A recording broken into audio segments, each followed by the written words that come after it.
Hello and welcome to the Ohio Arts Council's Rife Gallery Creative Writing DIY Workshop. Today we're going to explore ekphrastic conversations with Jennifer Hambrick. We'll hear first from Jennifer, gather our materials, and work through the workshop step by step. Please feel free to pause and work at your own pace. Now to you, Jennifer. Hi, everyone, and thank you, Kat, for getting us started. I'm Jennifer Hambrick. I'm a poet, a cultural journalist, a broadcaster, and a musician. And I'm going to offer you some writing prompts that will help guide you through the artwork juried into the Watercolor Ohio 2022 exhibition. Before we begin the workshop, there are just a couple of things to note. The first being that you may need to pause the video in order to follow along at your own pace. And the second being that there are two key resources for the workshop listed here, which you can find links to in the description below. The Watercolor Ohio 2022 exhibition brought together more than 60 paintings by artists of the Ohio Watercolor Society. The exhibition is really a feast for the eyes, and the work is uniformly impressive. And our workshop today will give you some prompts so you can sort of write your way through the artwork in that exhibition.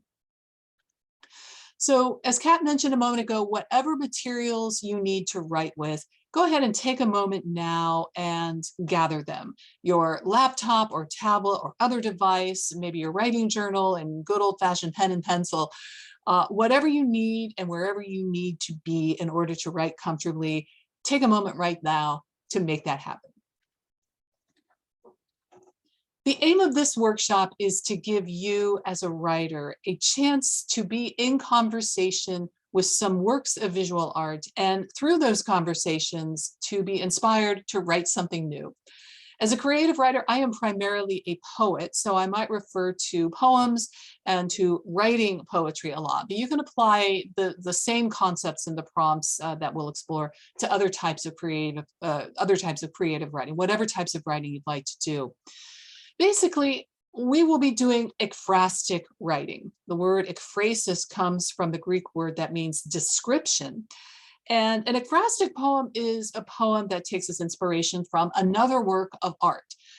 At its beginning stages, the poem may have an element of description of the artwork in it, but a successful ekphrastic poem will eventually go beyond simply describing the artwork that inspires it. A successful ekphrastic poem will offer some connection between the artwork and some other aspect of the world around us, or some aspect of the human condition, or of shared human experience. So in that sense, an artwork that inspires an ekphrastic poem is sort of like a doorway into a space in which art and the world connect.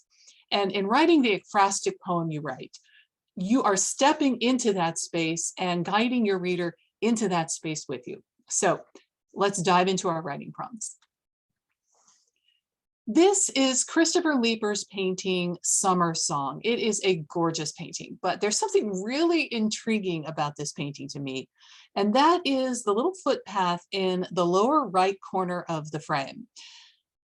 That path seems to invite you in and to lead you somewhere. Where does it lead you? The path seems to curve a bit to the right behind some trees, but where does it go then? And if you were to follow that path, what or whom would you encounter? Your writing prompt for this painting is to begin with a bit of description that will eventually feed into your interpretation of the piece. Then follow that path and interpret what it leads you to beyond the frame, beyond the edges of the painting. You can apply a version of this prompt to other paintings in the exhibition as well, by beginning with a bit of description and then delving deeply into something in the painting that intrigues you and invites you in, and then let it take you somewhere. Your second writing prompt is to write a persona poem. And by that, I mean write a poem that makes a figure in the painting speak. In Raymond Lilback's painting, Overlooking, a lone man stands next to a headstone and has his back to the viewer. Write a poem in which this man shares something about what he's thinking or what he's feeling or memories he has or what his life has been like. You can also potentially make animals, flowers, trees, or even inanimate objects in the artwork speak in your persona poems too. So you're really able to kind of open up a whole world, sort of create a whole magical world in which not only people, but also other things, other types of things speak. Your third writing prompt will have you taking a deep dive into a painting and exploring some question you have about an object, or maybe about more than one object in the painting. For instance, in Chris Kerpinski's painting Log Cabin Picnic, I want to know what that barcode is doing on the apple in the lower part of the frame. What does that barcode tell us about the log cabin mentioned in the title? About where that apple came from, about the past and about the present day, about food and food sourcing and farming today. Be sure also, as you're asking questions about the objects in the painting, that you're also interrogating yourself. Ask yourself why you care about the object or objects you seek to understand in the paintings, and what that says, what caring about those objects says about you, and maybe also about humankind and society. For your fourth writing prompt, we're going to venture into the world of abstract painting just a little bit. Take a look at Frederick Graff's painting, The Amish Way, and write a creation myth for what is depicted in the painting. Notice what is given to you in the painting and what blanks your mind also has to fill in. Then let your imagination loose and create a story about how the world in this painting came to be. Who or what inhabits this world? What are the traditions and customs of the people in this world? Just here too, create a whole sort of new universe for yourself and tell us the story of that universe in your poem.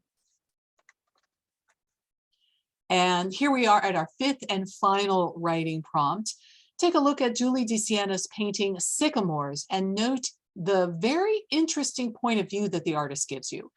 The painting is painted in such a way that it invites you to insert yourself into the painting. In fact, the painting actually almost does that for you. It almost puts you really in the painting. So you could write a poem as though you were actually in the painting itself. That is one approach you could take here. And this painting is so detailed and so clear that it actually looks almost like a photograph. So it would also be a good painting for which to imagine what is outside the frame, or what happened the moment before or the moment after what is shown in the painting happened. And I would invite you to challenge yourself to allow your poem to make some connection with the world and with human experience. Here too, you can just start by describing kind of what is inside the frame, but then go beyond that basic description and open the painting up, open your poem up to what is, some connection in the world around us. I'm Jennifer Hambrick, and I really hope that these writing prompts will inspire you and will give you something to think about and to write about.